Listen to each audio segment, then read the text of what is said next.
안녕하세요. 뉴스와 사람들입니다. 12일 본회의에서 한독수가 홈런을 날렸지요. 남인순 의원과의 질의 답변에서 한독수는 국회의원 의석을 향해 다음과 같이 소리칩니다. 그거는 가짜 뉴스입니다. 가짜 뉴스예요. 죽어나가요? 어디에 죽어나갑니까? 최선을 다하고 있습니다. 그것은 의사 선생님과 간호사들을 모욕하는 겁니다. 네. 무슨 말씀하시는 거예요? 오늘 또 죽어나갔어요. 어서 거짓말 가짜뉴스? 무슨 가짜뉴스라 그래?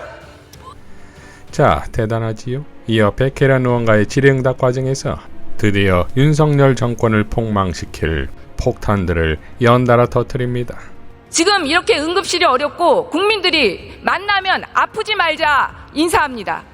이런 의료 대란 사태 누구에게 가장 큰 책임이 있습니까? 의원님, 2004년에 아니요. 52건의 총리님, 기타 건수가 났는데요. 총리님, 제 질문에 대답해 주십시오. 이런 사태에 누가 가장 큰 책임이 있습니까? 모두 다 책임이 있죠. 가장 큰 책임 누굽니까? 아니, 정부 아닙니까? 아닙니다. 정부 책임 있죠. 지난번에는 전공이라고 있어요. 하시던데 있어요. 전공에게 가장 큰 책임이 있습니까? 첫 번째 책임이 있죠. 여전히 전공에게 가장 큰 책임이 있다. 아니, 중증 환자, 기계 환자, 아니, 총리님 이거 거기를 명확하게 떠나버리게 하세요. 돼 있습니까? 저 사과하신 건 줄 알았는데 전공의에게 이 의료 대란에 가장 큰 책임이 있다. 맞습니까? 첫 번째 책임이 있습니다. 아, 정말 여야 의정 대화 협의체가 될지 정말로 우려스럽습니다. 그거는 아니, 총리님께서 그런 태도를 가지고 계신데 누가 들어오겠습니까? 지금 우리가 여야 의정 협의체를 위해서 무엇보다도 설득하고 해야 될 사람들은 전공입니다. 그런데 전공에게 가장 큰 책임이 있다고 하는데 의원님. 어떻게 전공의들이 들어오겠어요? 의원님, 정말 저기 앉아 계신 국민의힘 의원들도 저희가 볼 때는 지금 가슴 치고 계실 것 같아요. 의원님, 그나마 밥상 차려놓으려고 했더니 총리가 다 걷어차 버리는구나 이럴 것 같아요. 의원님, 정말 대단합니다. 원인을 물으시니까 좋아요. 원인을 명확히 그거는 하셔야죠. 의견이 다르니까 그러면 아니, 그래요. 명확히 하셔야죠. 총리님은 아니, 그거를 감춘다고 감추시는 겁니까? 이 사태에 대해서 아니, 감춘다고 정부가 감추시는 가장 거예요? 큰 책임이 있다고 저는 아니, 평가할 거라고 감춘다고 생각합니다. 감추시는 거예요? 원인은 명확하게 내놓고 해결책을 생각을 해야죠. 아니, 그거를 감춘다고 감춰줘요? 감춰지는 것이 아니라 의료개혁이라는 과제는 정말 유리알과 같은 개혁과제입니다. 정말 섬세하고 치밀하게 다뤄야 하는 개혁과제임에도 불구하고 정부에서 정말 무책임하고 대책 없는 정책 추진이 바로 이런 사태를 만든 겁니다. 이 부분에 대해서 저는 많은 국민들이 다 동의할 거라고 생각합니다. 그렇기 아닙니다. 때문에 많은 국민들은 의원님하고 다른 생각을 하시는 분도 많습니다. 아니, 보세요. 언론을 보세요. 대통령의 지지율과 그것이 아니, 거예요. 그게 지지율하고 무슨 상관이 있어요? 대통령이 정책 실패가 아니, 지지율을 가장 올리려면 큰 영향인 거죠. 의대 정원 하지 말고 의료개혁 하지 말아야죠. 총리님, 여야 의장 협의체 만들어야 됩니까? 안 만들어야 됩니까? 만들어야죠. 총리님의 그런 도와주세요. 태도와 자세를 가지고 여야 도와주세요. 만들어질 것 같아요? 아니, 그런 협의체를 만든다는 것이 더 이상의 지지를 사실을 못하게 덮는다고 하시네요, 되는 게 총리님의 아닙니다. 그 태도가 정말. 덮는다고 되는 게 아니에요. 덮는다고 되는 게 아니라 기본적으로 상대방을 존중하고 상대방이 들어올 수 있는 토대를 만들어야 됩니다. 지금 의학계에서 가장 얘기하는 것은 신뢰를 상실했다는 문제입니다. 총리님의 그런 태도와 답변 자세를 가지고 과연 의학계가 들어오고 싶은 마음이 나오겠습니까? 의원님, 사실을 감추려고 하지 마십시오. 어떤 사실이요? 그야말로 사실을 감추지 마십시오. 이어 끝장을 내려는 듯 또 한 번 이렇게 발언하지요. 세계 어느 나라 의료 파업에 응급실하고 중증 환자를 떠나는 의료 파업은 없습니다. 자, 의료 대란이 예상치 않게 윤석열 정권을 끝장낼 것이라는 걸 증명이라도 하듯 한덕수는 드디어 윤석열 정권 몰락의 1등 공신이 될 듯한데 오늘 이 한덕수의 국회 본의장의 난동을 똑똑히 지켜봐야 할 사람이 바로 우원식 국회의장이 아니겠습니까? 오로지 의료 대란 해결을 위해 누구도 의심하지 않았던 김건희 특검, 최혜병 특검, 지역화폐 지원법까지 상정을 연기시켜버리지 않았습니까? 그러면서 또 이렇게 발언했지요. 이제 곧 추석 연휴가 시작됩니다. 이번 연휴 동안 반드시 의정 갈등 문제에 진전을 봐야 합니다. 이제 정부가 일할 차례입니다. 여야 의정 협의체 가동이 마지막 문턱을 넘지 못하고 있습니다. 열쇠는 정부 손에 달려 있습니다. 대통령과 정부가 더 훨씬 유연하고 적극적으로 나서야 합니다. 상황이 이렇게까지 온 것에는 대통령과 정부의 책임이 가장 크다는 것이 국민의 평가입니다. 대통령께서 직접 사태 해결의 의지를 밝히고 의료계가 대화 테이블에 앉을 수 있도록 만들어야 합니다. 신뢰를 회복할 수 있도록 하는 최선의 노력이 필요합니다. 대화의 전제 조건을 두고 씨름할 시간이 없습니다. 지금 국민이 기다리는 것은 노력하고 있다는 설명이 아닙니다. 이번 추석 연휴 기간에 반드시 의정 갈등 해소에 가시적 성과를 내야 합니다. 모든 해결 방안을 열어놓고 대화를 시작하는 것이 국민에 대한 도리입니다. 거듭 정부에 보다 유연하고 더 적극적인 태도를 요청합니다. 자, 또한 김건희 특검 타이밍이 절묘했던 것이 도이치모터스 주가 조작 전주가 유죄를 선고받았다 이겁니다. 그러니 김건희 특검 상정과 이것이 시너지를 내어 추석 연휴를 강타하기에 충분했던 것 아니냐 이겁니다. 정청래 법사위원장은 다음과 같이 밝혔지요. 도이치모터스 전주 손모씨 시세조정 방조 유죄, 김건희 여사는 모든 아내는 법 앞에 평등해야 한다. 김건희를 수사하라. 추미애 의원도 다음과 같이 밝혔습니다.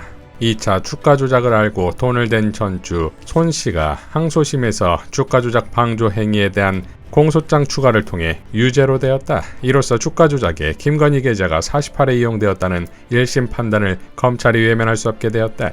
항소심 선고를 앞두고 출장 수사를 하고 황제 수사를 하고 온갖 수사쇼를 벌였다. 새 검찰총장은 즉각 민간인 김 여사를 소환 수사해야 한다.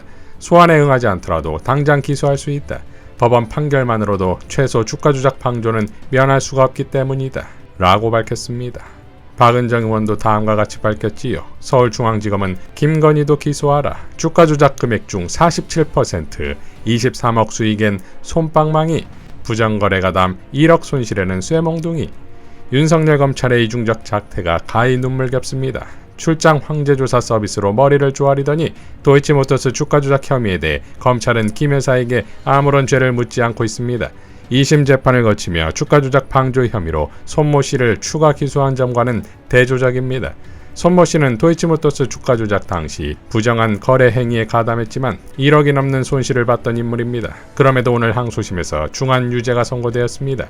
검찰 사건 종합 의견서상 김건희, 최은순 모녀의 수익이 23억이 넘는다는 점을 감안하면 유독 대통령 부인에게만 관대한 검찰을 납득할 국민이 얼마나 있을지 의문입니다. 윤석열 대통령이 목에 핏대를 세우며 부르짖던 사회에 암약한 반국가 세력이 누구인지 도이치모터스 재판에서 드러나고 있는 셈입니다. 주가 조작으로 시장 질서를 교란하고 통정 매매와 시세 조정으로 자본시장을 부인한 자가 누구입니까? 대통령 양부인 김건희 씨야말로 자유로운 거래와 자본의 민주적 통제를 부정한 반시장 세력이자 반국가 세력 아니겠습니까? 도이치모터스 주가 조작이 벌어질 당시에 차트에서 수많은 개인 투자자들의 피눈물이 서려 있습니다. 자유로운 시장 질서를 저해하고 개미들을 현혹시켜 얻은 범죄 수익에 대해 그래서 2심 재판부 역시 죄의 중함을 묻고 있는 것입니다. 검찰은 김 여사가 도이치모터스 작전 세력으로부터 내부 정보를 받아 주식을 거래했고 시세 조정 목적과 통정 매매 정황을 인지하고 증권사 직원과 통화한 것으로 의심되는 녹취도 확보하고 있었습니다. 이미 언론 보도를 통해 드러난 사실입니다. 1억 손실을 본 가담자는 방조 혐의로 기소하면서 23억의 이익을 본 범죄 혐의자에 대해서는 아무런 책임을 묻지 않는 것이 지금 검찰의 태도입니다. 검찰이 김 여사에게만 들어보이는 손방망이 때문이라도 법 앞에 모든 국민이 평등하다는 헌법 정신을 수호하기 위해서라도 김건희 특검법이 반드시 통과되어야 합니다. 검찰은 지금이라도 김 여사를 제대로 수사하고 대통령은 김건희 특검법을 수용해야만 합니다. 그것이 반시장, 반국가 세력으로서 역사 앞에 그리고 국민 앞에 사죄하고 죗값을 받는 길임을 명심하기 바랍니다. 라고 밝혔습니다. 자, 몰락 중인 윤석열 김건희 정권을 더욱 가열차게 괴멸시켜야 할 것입니다. 그것이 대한민국이 사는 길입니다. 조승래 대변인의 논평으로 마무리하겠습니다. 주가 조작의 전주 김건희 여사 이제 법의 심판을 받을 차례입니다. 오늘 도이치모터스 주가 조작 사건 2심 재판에서 전주 손모 씨에게 유죄가 선고됐습니다. 너무도 당연한 결과입니다. 이제 또 다른 전주 김건희 여사가 법의 심판대에 올라야 할 차례입니다. 주가 조작은 자본주의 시스템의 신뢰를 뿌리째 흔드는 중대 범죄입니다. 대통령실과 정치검찰은 더 이상 대한민국의 사법 정의를 방해하지 말고 자본시장 교란 행위를 처벌할 수 있도록 협조하기 바랍니다. 지금까지 검찰은 김건희 여사를 투명인간 취급해 왔습니다. 손 씨의 주가 조작 방조 혐의를 추가해 공소장까지 변경하면서도 김건희 여사는 터럭 하나 건드리지 못했습니다. 손 씨와 마찬가지로 김 여사 계좌가 주가 조작에 동원됐고 그 사실이 1심 재판에서 인정됐는데도 검찰은 꿈쩍도 하지 않았습니다. 그러나 오늘 법원이 전주 손 씨의 시세 조정 방조 혐의를 인정한 만큼 이제 김건희 여사를 비호할 명분은 없습니다. 손 씨에게 주가 조작 방조 혐의가 인정된다면 마찬가지로 이 사건의 전주였던 김건희 여사도 혐의를 피할 길이 없습니다. 김 여사 계좌가 작전 문자에 따라 움직이는 등 사건 연루 정황도 차고 넘칩니다. 검찰은 당장 김건희 여사를 소환해 조사하고 기소하십시오. 검찰이 김건희 여사를 계속 비호한다면 검찰이 설 자리는 사라질 것임을 엄중히 경고합니다. 대통령의 부인이라는 이유로 명품백 뇌물을 받아도 무죄, 주가 조작에 연루되어도 무죄라면 사법 정의는 죽은 것입니다. 가족이 연루된 특검에 연거푸 거부권을 행사하는 윤석열 대통령도 이제 꿈에서 깨어야 할 때입니다. 더불어민주당은 특검을 포함한 모든 수단을 동원해 법 앞의 평등을 실현하겠습니다. 이상 뉴스와 사람들이었습니다. 시청해 주셔서 감사드립니다.